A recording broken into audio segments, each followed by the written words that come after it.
Une cour de récréation comme les autres, avec ses disputes et ses petites bagarres qui cachent parfois des dangers plus sournois.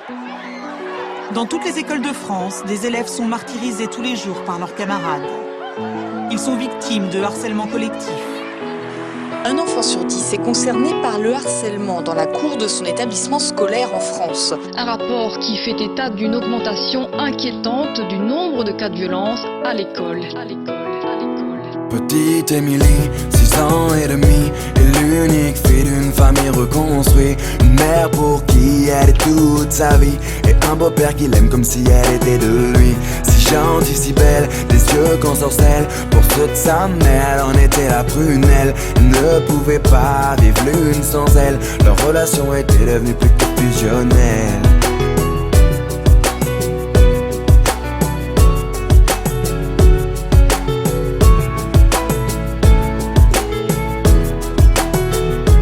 Petite Émilie, à 8 ans passés, rien n'a changé sauf qu'elle a déménagé. Fini la campagne isolée, elle vit maintenant en ville car sa maman fut mutée.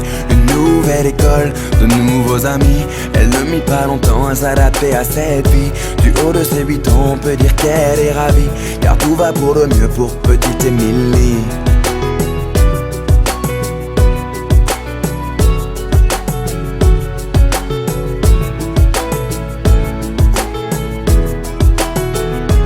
Petite Émilie, à 10 ans, était devenue une petite fille comblée. On peut dire que l'école lui plaisait. Bonne élève pour maman, elle en était une fierté.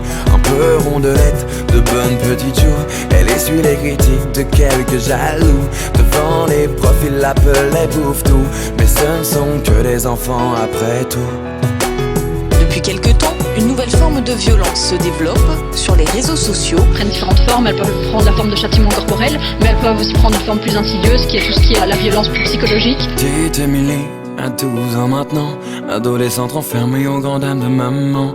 Fini le joli visage souriant, c'est une petite fille maussade qu'elle est devenue à présent.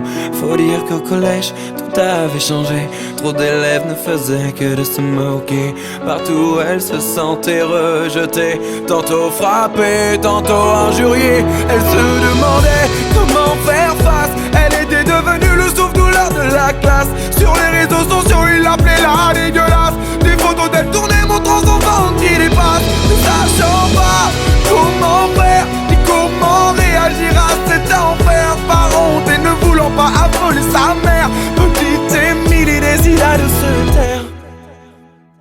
Mais un soir de décembre, petite Émilie rentra chez elle dénudée. Ses camarades, tous ensemble, l'avaient enfermée dans le vestiaire pour la doucher. C'en était trop pour elle, trop qu'elle ne puisse encore supporter. Alors elle étendit ses ailes, prit son envol